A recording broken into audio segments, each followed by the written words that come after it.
Hey everyone, this is Friedel Hacker AJ Raven and welcome to the latest installment of Geekiary News Briefs, where I quickly go through over some of the events that happened in pop culture and fandom as a whole so that you guys know about the things that should be on your radar. So let's start. The first thing that I'm going to talk about are the trailers that were released during the Super Bowl game. And yeah, I'm not going to talk about the halftime show. Maybe I will, I'm not sure yet. But first, let's go over the trailers. The trailers that were released included there was Avengers Endgame, and it was only a 30-second teaser, and it kind of showed all of the emotional impact that Thanos' snap had, especially on our heroes. So it will be interesting to see what happens. And there are some rumors about that 30-second teaser actually editing out certain characters from the promo material. I'm not sure if it's true, but if it is, then yeah, Marvel doesn't want to spoil anything.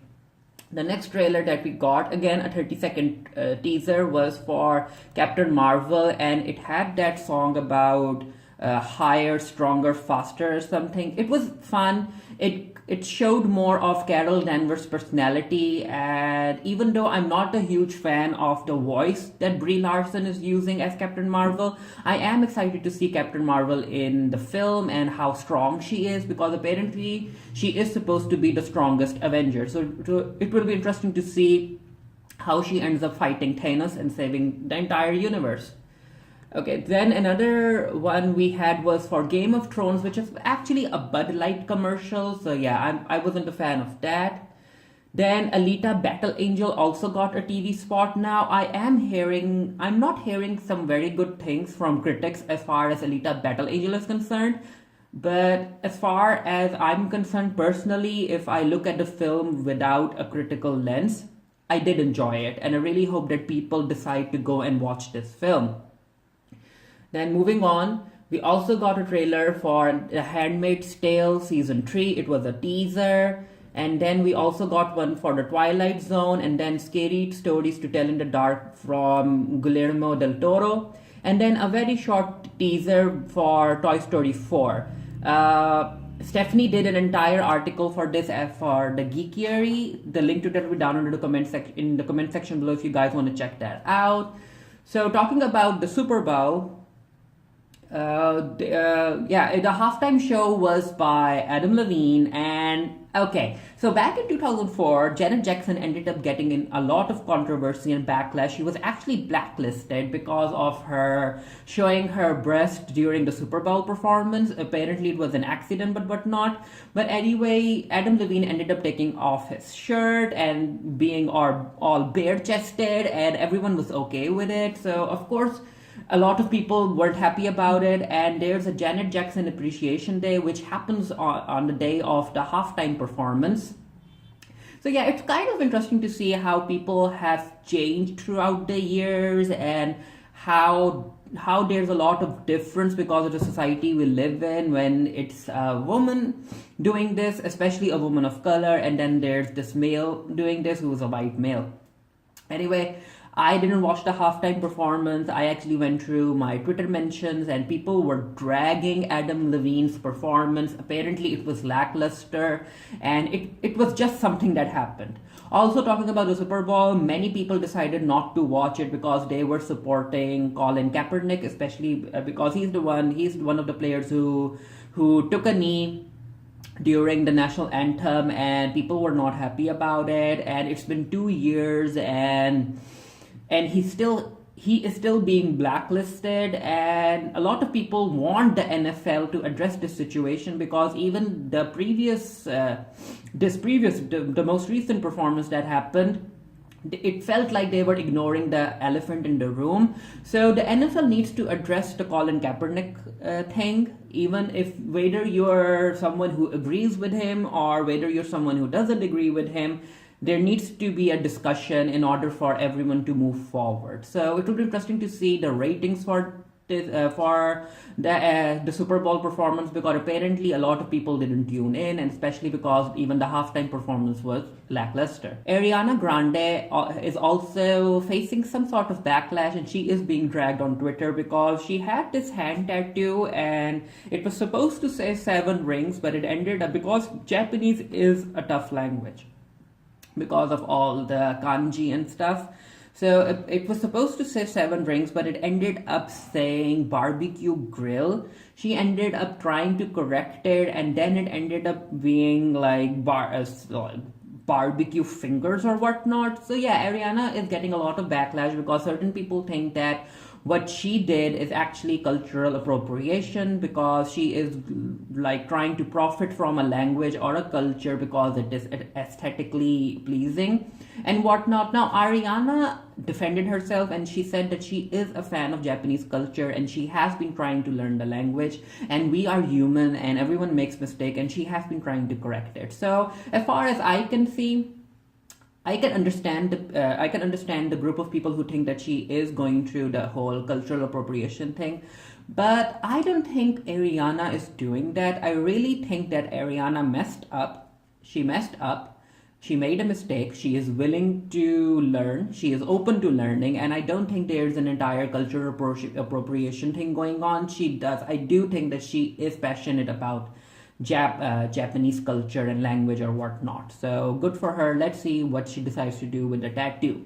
Talking about celebrities, Liam Neeson ended up trending worldwide on Twitter, and I was like, wait, is Liam Neeson like dead or whatnot? So I checked on it, I clicked on that hashtag, and nope, turns out that during a recent interview, he revealed that he was racist.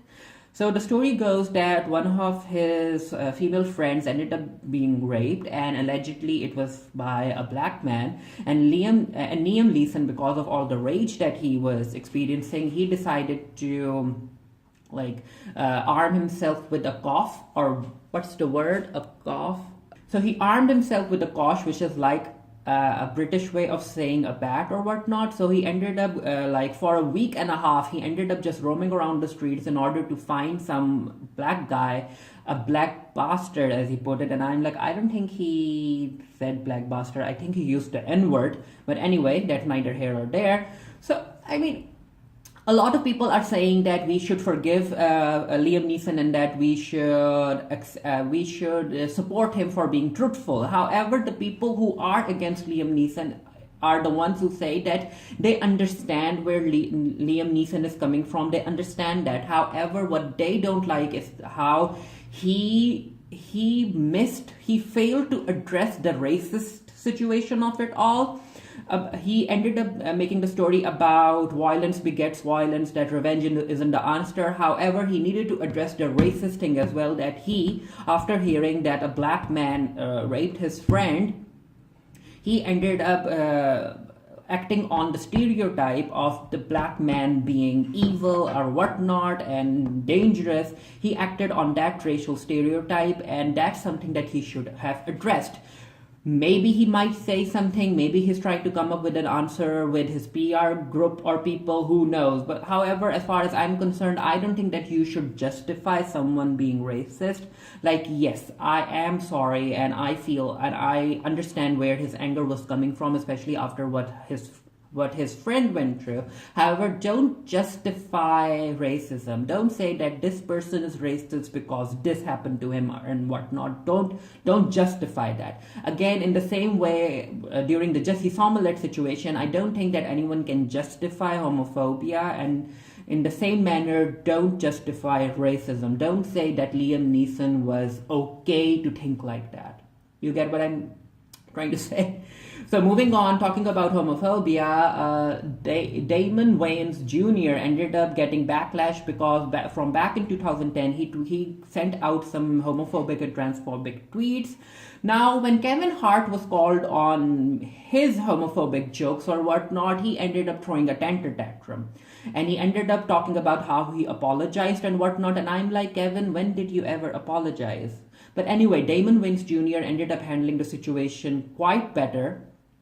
And he did release an apology. He said that he has changed. And I'm all for people changing. I'm all for it. However, the person who needs to change also needs to show everyone that they understand what they did wrong. And they are also taking the steps to become better. Now, Damon Wayans Jr., after all of those racist tweets came out or resurfaced, he apologized. And he says that he's a grown person, which we all can see because currently he's working on a pilot for the CW, and the show is called Glamorous, and it is supposed to star a gender non-conforming individual. So you can see that Damon Wayans Jr is serious about the situation, and he has grown on, and he is doing his part to help the LGBTQIA community. However, when you talked about Kevin Hart was like, I don't want anything to do with that and whatnot. So I'm all for change. However, the person who is changing needs to show through their words, their actions, that yes, they are changing, especially celebrities, because celebrity apologies have a higher chance of coming across as insincere. Closing this installment of Geekiary News Briefs, I'm going to talk about some of the shows that were renewed. So The Walking Dead is coming back for a season 10, and I'm not sure if this show is ever going to die. But then I get that people are saying that The Walking Dead is making a lot of profit due to international sales or whatnot. But I'm like, The Walking Dead just does seem like a very expensive show to produce. So I'm not sure how much further the showrunners will be able to extend its life. Also, there's season 10. There are also a spin-off, Fear the Walking Dead. And then there are also 3 Rick-centric movies in the works. And I'm like, this show needs to end right now. So Tara, Becca, and I also do The Bitching Dead. It's a webcast. So yeah, we are looking forward to watching the premiere, the second half premiere of season 9, and we will be doing a Bitching Dead webcast for that. The link to our Bitching Dead websites is down in the comment section below, so make sure to check that out, because we, like many people out there, are tired of this show, and we are going to stick with it until it's dead. But then again, it's The Walking Dead, it might never die. Moving forward, it turns out that even though Disney is acquiring Fox, Ryan Murphy will continue to work on American Horror Story and also American Crime Story, which kind of makes sense because American Horror Story has a very passionate fan base, and American Crime Story, which with the recent one being the one for Giovanni Versace, it ended up getting a lot of awards. So it kind of makes sense for Disney, like allowing Ryan Murphy to continue making such shows, because Disney also needs some adult content in order for it to promote what it has to offer to a more adult demographic. Because come on, I mean, not all of us are very interested in watching cartoons and kid stuff, which I do watch it, but I also like American Horror Story. I also want different content. So I'm happy that Ryan Murphy will continue to create American Horror Story stories and American Crime Story stories. American Crime Story stories, that was weird. Talking about a show that did end up getting cancelled because of the Disney acquisition of Fox, turns out that FX's Legion, will be ending with season 3, which I mean, we all knew that was going to happen because the MCU, and especially Disney, and especially Kevin Feige, isn't going to allow other people to play with the X-Men or the Mutant, especially because Kevin Feige wants to play with them for his MCU and big live action films. So I wouldn't be surprised if The Gifted also gets cancelled. Now, in interesting news, the 3rd season, even though it's the last season, we are going to see Professor Charles Xavier and also David Heller's mother. So that will be interesting to see. I was actually waiting for Sir Patrick Stewart to be part of the show. Maybe they might end up doing something to having guest star, but yeah, let's see what happens. Are you a fan of FX's Legion? Let me know down in the comment section below. So that was that for this latest installment of Geekiary News Briefs. If there's any news story that you wanted me to talk about and you think that I should talk about, let me know down in the comment section below, and I'll be sure to get to it in the next installment. And until next time, stay happy, stay safe, stay blessed, and I'll see you guys later.